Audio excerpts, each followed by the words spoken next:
दोस्तों, ये वीडियो का पार्ट 5 है। यदि आपने पार्ट 1, 2, 3, 4 नहीं देखा है तो प्लीज़ उन्हें देख लीजिए, उसके बाद ही ये वीडियो देखें। वीडियो के अलग अलग पार्ट्स का लिंक डिस्क्रिप्शन में दे दिया गया है, आप वहाँ से उसको चेकआउट कर सकते हैं। तो देखिए जिन्होंने पिछले पार्ट्स देख लिए हैं उनको पता है कि हम जॉइंट सी तक सॉल्व कर चुके हैं। ठीक है, तो हमारा अभी कौन कौन सा नॉन मेंबर्स है? A B, A E, B E, B C और सी ई, सी डी, ये सब निकल चुका है। तो अभी हमारा सिर्फ एक ही मेंबर बाकी रहता है, वह है ई डी। तो देखिए बहुत ही सरल है, जॉइंट डी को हम ले लेते हैं। तो देखिए जॉइंट डी को पहले हम लिख लेते हैं यहाँ पे, जॉइंट डी। तो जॉइंट डी को हम फिर ड्रॉ करते हैं। तो जॉइंट डी पे देखिए दो मेंबर्स है, एक है सी डी और दूसरा है ई डी। तो देखिए सी डी का वैल्यू हम पिछली बार निकाल चुके थे जॉइंट सी में, F C D is equal to 100 kilo newton. ये टेंशन फोर्स है, इसका मतलब ये बाहर की तरफ पॉइंट करेगा, 100 किलो न्यूटन बाहर की तरफ। और ये अननोन है, अननोन फोर्स है, इसको हम टेंशन फोर्स मान लेते हैं, एफ ई डी। और देखिए यहाँ पे जॉइंट डी पे एक 60 किलो न्यूटन का एक्सटर्नल फोर्स भी है, वर्टिकली डाउनवर्ड्स, तो उसे भी ले लेते हैं, 60 किलो न्यूटन। ठीक है, अब इस पे हॉरिजॉन्टल और वर्टिकल इक्विलिब्रियम का इक्वेशंस यूज़ कर सकते हैं।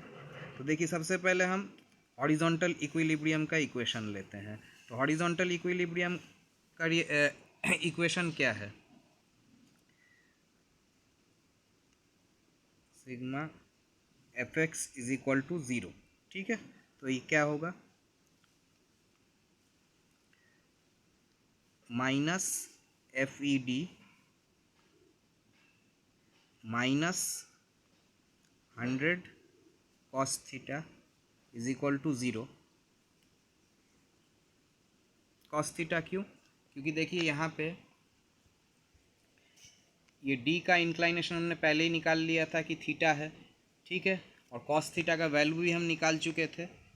यहाँ पे cos theta is equal to 4/5 है, तो इसको हम लिख लेते हैं F E D is equal to minus 100 cos theta. कितना हुआ? कॉस थीटा का वैल्यू है 4/5, तो 4/5 लिख लेते हैं।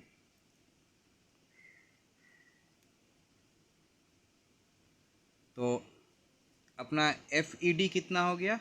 -80 किलो न्यूटन, -80 किलो न्यूटन हो गया। इसका मतलब हमने जो एज्यूम किया था यहाँ पे कि F E D tension force है, ये भी हमारा एजम्पशन गलत है, ये एक्चुअली एक कॉम्प्रेशन फोर्स है। तो एफ ई डी कितना हो गया? -80 किलो न्यूटन। तो अभी देखिए हम सब फोर्सेस की वैल्यू निकाल चुके हैं। अब हम एक एक करके इनको फिगर में पुट करेंगे और वहाँ पे हम साइन कन्वेंशन भी जान लेंगे कि कैसे कंप्रेसिव और टेंसाइल फोर्सेस को फिगर में शो किया जाता है। ठीक है, तो चलिए यहीं से पहले स्टार्ट कर लेते हैं कि एफ ई डी का वैल्यू कितना आया है, -80 kilo newton. F E D is equal to -80 kilo newton. इसका मतलब क्या है कि एफ ई डी एक कंप्रेसिव फोर्स है। ठीक है, तो चलिए ई डी, ये ई डी मेंबर है। ठीक है, इस पे हम कंप्रेसिव फोर्स कैसे ड्रॉ करेंगे? देखिए कंप्रेसिव फोर्स हमेशा जॉइंट की तरफ पॉइंट करेगा। ठीक है, तो इसलिए देखिए ई डी ये मेंबर है, ई और डी इसके जॉइंट है, तो दोनों जॉइंट की तरफ जो पॉइंट करेगा उस तरह का दो एरो हम बनाएंगे। ठीक है, ये ई की तरफ पॉइंट कर रहा है, ये डी की तरफ पॉइंट कर रहा है, और इसका वैल्यू कितना है हमारा? 80 किलो न्यूटन। देखिए यहाँ पे और हम माइनस साइन नहीं लिख रहे हैं, जबकि यहाँ पे हमारा वैल्यू आया था F E D is equal to -80 kilo newton. देखिए माइनस और प्लस खाली टेंसाइल और कॉम्प्रेसिव फोर्सेस को डिटरमाइन करता है। तो यहाँ पे क्योंकि हमने साइन कन्वेंशन देखिए यहाँ पे पहले ही डाल दिया है, compression towards, pointing towards the joint, इसलिए हम यहाँ पे और माइनस नहीं लिखेंगे। ठीक है, अब इसी तरह से हम दूसरे फोर्सेस का भी लिखेंगे। तो देखिए जॉइंट ए पे हमें क्या मिला था? F A is equal to 0। इसका मतलब इसको, ये ना तो कॉम्प्रेसिव है ना तो टेंसाइल है, कुछ भी मार्क करने का ज़रूरत नहीं है, सीधे एफ ए ई को यहाँ पे 0 लिख देते हैं, ठीक है। उसके बाद क्या मिला था, F A B is equal to -20 kilo newton. तो माइनस मतलब क्या है, कंप्रेशन है, तो ए बी इसका मतलब कंप्रेसिव मेंबर है, तो ए बी कंप्रेसिव मेंबर है, तो फिर क्या करेंगे, सीधे जॉइंट्स की तरफ एरो को पॉइंट कर देंगे और इसका वैल्यू कितना है 20 लिख देंगे, 20 किलो न्यूटन, ठीक है। उसके बाद जॉइंट बी पे हमें क्या क्या मिला था फोर्स, एक मिला था F B is equal to -100 kilo newton. तो एफ बी ई, तो बी ई हमारा ये डायगनल मेंबर जो है ये भी हमारा माइनस में था, इसका मतलब ये भी कंप्रेशन मेंबर है, तो फिर हम इसको भी जॉइंट की तरफ पॉइंट कर देंगे और इसका वैल्यू कितना था 100, तो इसको लिख देंगे 100 किलो न्यूटन, ठीक है। अब और क्या मिला था, F B C is equal to 80 kilo newton. तो देखिए यहाँ पे माइनस साइन नहीं है, इसका मतलब ये टेंसाइल फोर्स है। तो टेंसाइल फोर्स को हम कैसे कैसे डिनोट करेंगे, देखिए, तो ये बी सी मेंबर है, तो याद रखें टेंसाइल फोर्स हमेशा जॉइंट्स के अवे पॉइंट करता है, मतलब कि जॉइंट्स से दूर की तरफ चला जाता है।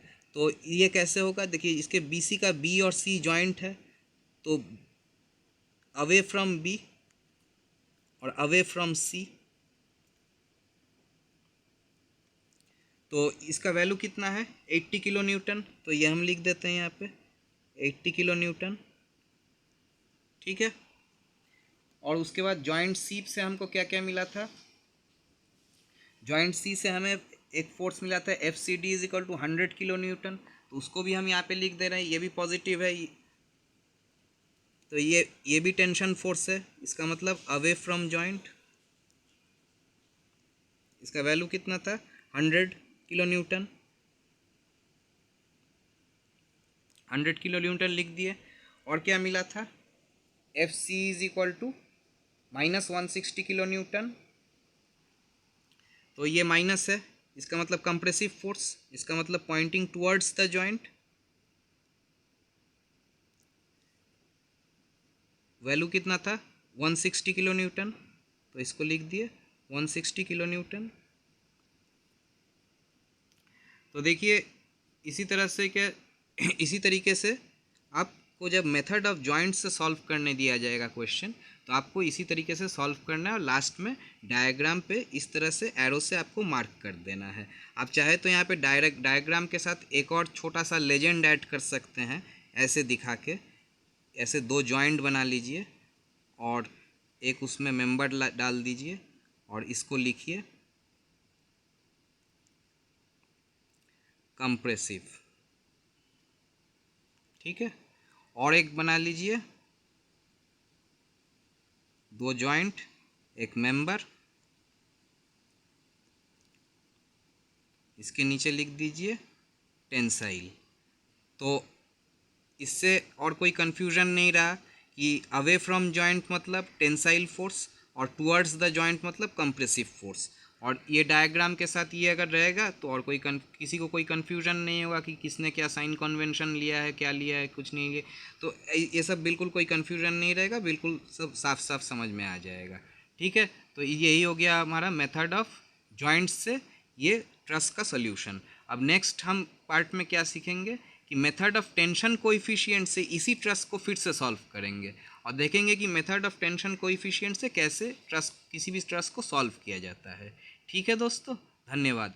और देखिए वीडियो यदि पसंद आया तो प्लीज़ मेरे चैनल को एक बार सब्सक्राइब ज़रूर कीजिएगा और वीडियो को ज़्यादा से ज़्यादा शेयर कीजिएगा, लाइक कीजिएगा और सब्सक्राइब के बगल में जो बेल आइकन है उसको प्लीज़ दबा दीजिएगा। प्लीज़ ये एक रिक्वेस्ट है, प्लीज़ मेरे चैनल को सब्सक्राइब कीजिए, कोई सब्सक्राइबर बहुत ही कम है मेरे, प्लीज़ सब्सक्राइब कीजिएगा, ठीक है, धन्यवाद।